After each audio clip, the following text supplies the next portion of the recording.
ఇంట్లో నుండి వెళ్ళిపోబోతున్న ప్రభావతి ఎలాగో తెలుసుకోవాలనుకుంటే ఇప్పుడే మన ఛానల్ని సబ్స్క్రైబ్ చేసుకోండి. ఫ్రెండ్స్, నిన్నటి ఎపిసోడ్ వరకు ప్రభావతి శివాని చెప్పుతో కొట్టి నానా రచ్చ చేస్తుంది. ఇదిలా జరుగుతుండగా శివాని కొట్టిన తర్వాత ప్రభావతి నిందిస్తుంది మీనాని వాళ్ళ కుటుంబ సభ్యులను. ఇందుకే నేను లేని కుటుంబం నుండి పెళ్ళి నా కొడుక్కి చేసుకోను అన్నాను, కానీ వినకుండా నా మాట వినకుండా చేసినందుకు మాకు బాగానే చేశారు అనేసి ప్రభావతి మన మీనాని చాలా బాగా బాధ పెడుతుంది. ఇది ఏమైనా నేను మాత్రం అస్సలు శివగాన్ని వదిలిపెట్టను, పోలీస్ స్టేషన్లో పట్టించి జైల్లో వేస్తాను అని చేతుపట్టి ఇంట్లో నుండి బయటికి ఈడ్చుకొని వస్తుంది.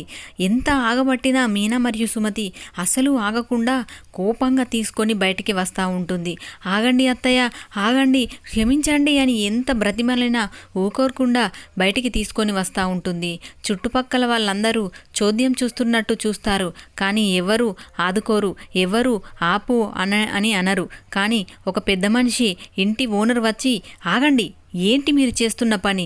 ఏదో తెలియక చేసిన తప్పుకి మరీ ఇంత ఘోరం చేస్తున్నారు, ఎవరు లేరనుకుంటున్నారా అనేసి గట్టిగా ప్రభావతిని అనడంతో, నువ్వెవడ్రా మధ్యలో మాట్లాడడానికి అంటే, నేను ఇంటి ఓనర్ని, ఏది ఉన్నా మీరు బయట చూసుకోండి, ఇక్కడి నుండి వెళ్ళిపోండి అనేసి వార్నింగ్ ఇవ్వడంతో దీనికి తోడుగా రోహిణి చెబుతుంది, ఇది బస్తీ వాసుల ఏరియా, ఇక్కడ ఏది జరిగినా అందరూ ముందుకు వస్తారు, అత్తయ్య మనని అందరు కలిసి కొట్టినా చూసేదేం లేదు, చేసేదేం లేదు, ఇక్కడ నుండి మెల్లగా వెళ్ళిపోదాం అని చెప్పేసి రోహిణి అనడంతో, నేను వెళ్ళిపోతున్నా అని మీరు అనుకోకండి, జైల్లో పెట్టించే వరకు నేను అస్సలు ఊరుకోను అని చెప్పేసి ప్రభావతి వెళ్ళిపోతుంది. ఇంతలో పార్వతమ్మ లోపలికి వచ్చి ఏడ్చుకుంటూ వచ్చి, అయ్యో ఏమండి మీరు వెళ్ళిపోయారు, నాకు ఇంత బాధ అవుతుంది అనేసి చాలా బాధపడుతుంది వాళ్ళ భర్తను తలుచుకొని. ఇదిలా ఉంటుండగా బాలు తిరుపతి నుండి వచ్చి ప్రసాదం అందరికి ఇవ్వడానికి ఇస్తాడు. నాన్న ప్రసాదం తీసుకోండి, అరే రవి ప్రసాదం తీసుకో, ఇదో లక్షల మింగినోడా ప్రసాదం తీసుకోరా అని ఇస్తుంటే అందరు మొహాలు వాలిపోయి ఉంటాయి. ఏమైంది మళ్ళీ మనోజ్ గాడు ఏమైనా లక్షలు మింగాడా, అందరూ అలా ఉన్నారు ఏంటి అనడంతో, అది కాదు, నీకేం తెలియదా, తెలియనట్టే ఉన్నావు, నువ్వు చూడలేదా అంటే, ఏంటిరా చూసేది అంటే, ఫోన్లో నువ్వు చూడలేదా, సోషల్ మీడియాలో వైరల్ అవుతుంది అనడంతో, అసలు నాకు ఫోనే లేదు కదరా అనేసి అంటాడు బాలు. చూడు అయితే నన్ను పార్కులో పడుకున్న విషయం అందరికీ ఎలా చెప్పావు, ఇప్పుడు చూడు ఈ ఘనకార్యాన్ని అనేసి ఫోన్లో ఉన్నటువంటి ఆ శివ దొంగతనం వీడియోను బాలుకు చూపిస్తాడు. అది చూసినటువంటి బాలు ఒక్కసారిగా షాక్ అవుతాడు. ఏంటి నా ఫోన్లో ఉన్న వీడియో ఇలా బయటికి ఎలా వచ్చింది అనేసి ఆలోచిస్తాడు. మొత్తం చూడకుండానే ఏంటిరా, ఏంటి అయితే ఏంటి అన్నట్టుగా మాట్లాడతాడు బాలు. ఇదిలా జరుగుతుండగా, ఇక దొరికిందే కదా సందు అనేసి ప్రభావతి నానా మాటలు అంటుంది బాలుని.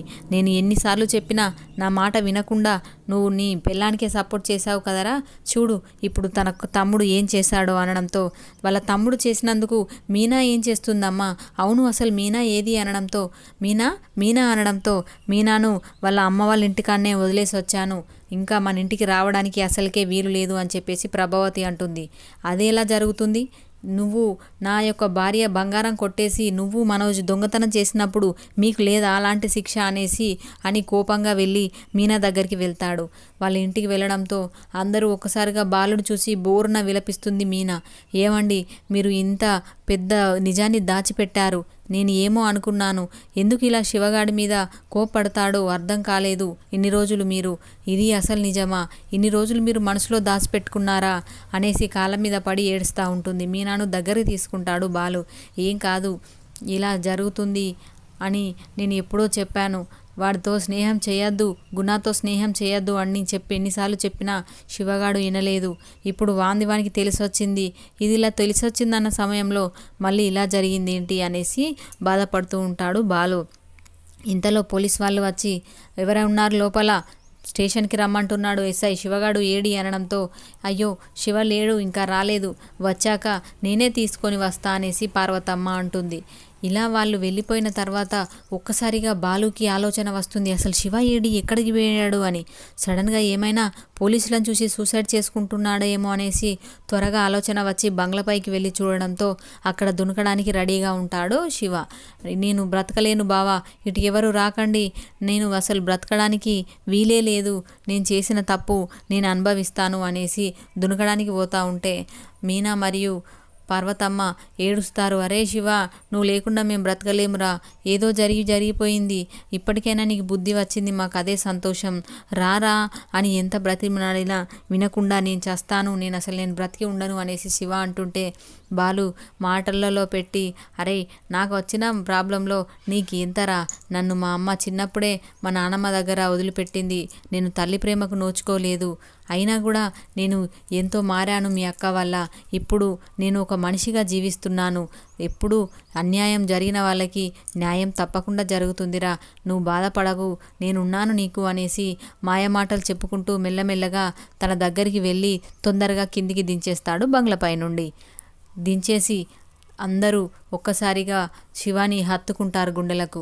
అరే శివ, ఎంత పని చేస్తున్నావురా, నువ్వు లేకుంటే మేము ఉండగలమారా అనేసి బాగా ఏడుస్తారు. బాలు ఇంతలో ఆలోచన చేస్తాడు, ఏం చేయాలి, ఎలా చేసి ఈ గండం నుండి శివను బయటికి తీసుకురావాలి అనేసి ఆలోచిస్తూ మీనా మరియు బాలు ఇద్దరు కలిసి రాజేష్ వాళ్ళ ఇంటికి శివను తీసుకువెళ్ళి దాచిపెడతారు కొన్ని రోజుల వరకు. దాచిపెట్టి ఇంటికి తిరిగి వెళ్తున్న సందర్భంలో మీనా అంటుంది, ఏమండి నన్ను మీరు ఇంటికి తీసుకువెళ్తున్నారు, కానీ అత్తయ్య ఎంత రభస చేస్తుందో ఎంత గొడవ చేస్తుందో అనేసి అంటుంటే, ఏం కాదు మీనా, నేనున్నాను కదా నీకు అనేసి ఇంటికి తీసుకువెళ్తాడు మీనాని. ఇంట్లోకి తీసుకువెళ్ళిన తర్వాత ప్రభావతి అడ్డుకుంటున్న ప్రభావతిని సత్యంని ఎలా మేనేజ్ చేసి మీనాను ఇంట్లోకి తీసుకువెళ్తున్నాడో అనేది తెలుసుకోవాలనుకుంటే వేరే ఎపిసోడ్లో తెలుసుకుందాం ఫ్రెండ్స్.